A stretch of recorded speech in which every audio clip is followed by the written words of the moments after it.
Hi, this is Dr. Jen Barna with DocWorking.com. DocWorking is the hub empowering physicians to achieve balance between life and medicine. On today's episode, Coach Gabriella Dennery MD talks briefly about mindfulness.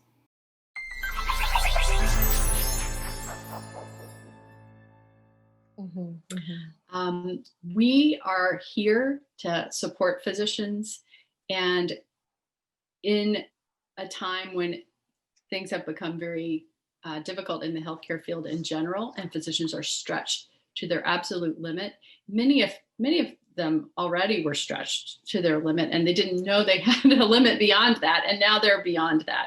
Right. And we're here to offer coaching to help physicians through this difficult time.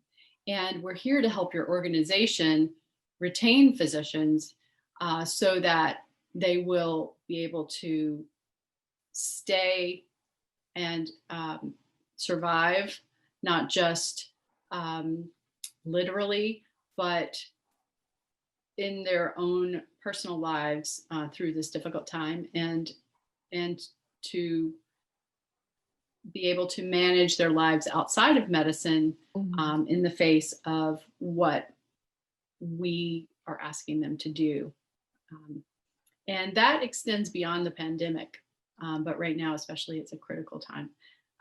Coach Dennery, will you tell us about how you help physicians through that? Mindfulness practices, getting into a self-care routine. It doesn't have to take a whole lot of time. And to be able to support someone in developing one that is that reflects their needs and something that it will stick to. It's not up to me to tell somebody what to do. I can only make suggestions. But as they explored what worked for them in the past, what can they implement now, given the stressors? Sometimes when there's a certain level of stress, one type of mindfulness technique or a couple of mindfulness techniques may help in just keeping grounded, being able to keep the mind clear as much as possible. Some techniques actually may offer you to rest in spurts and short periods of time. But when you add even more stress to that, when the pressure is even greater, it may not be enough. And so it may mean finding ways to expand that practice, deepen that practice.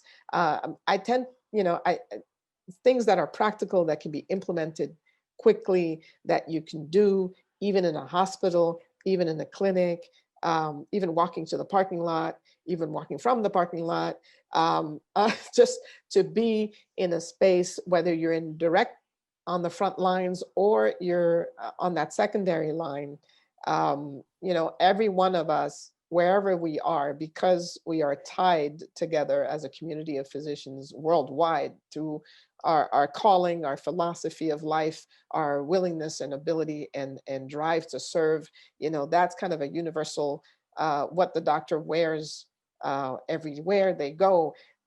Every time something happens to one of us, I may not know you personally, but it hurts and we feel it. And so it's through that, it's like it is entirely possible with, let's develop a mindfulness technique, a mindfulness time that we can work together with figuring out a way that works for you.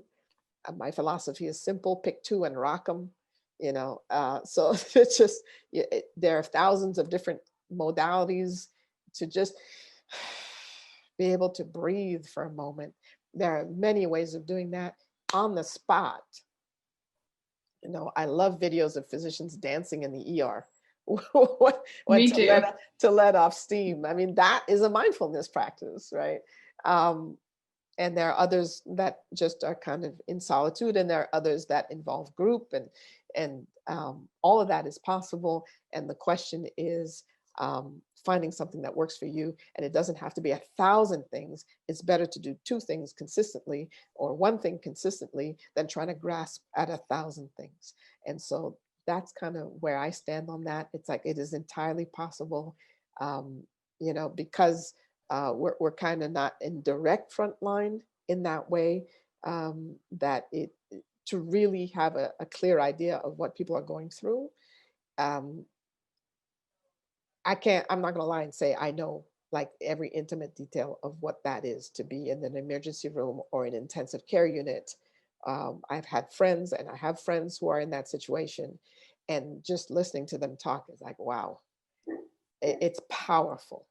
But anyone who's dealt with loss of any kind can relate. Anyone who's dealt with, pressure to take care of from aging parents to children to, and to be to sick relatives and still having to work a job, and at some point there's always been a situation where you're pulled in 20 different directions. And so it's like let's look at it from that point of view. And really, I think in this crucial moment, really mindfulness practice being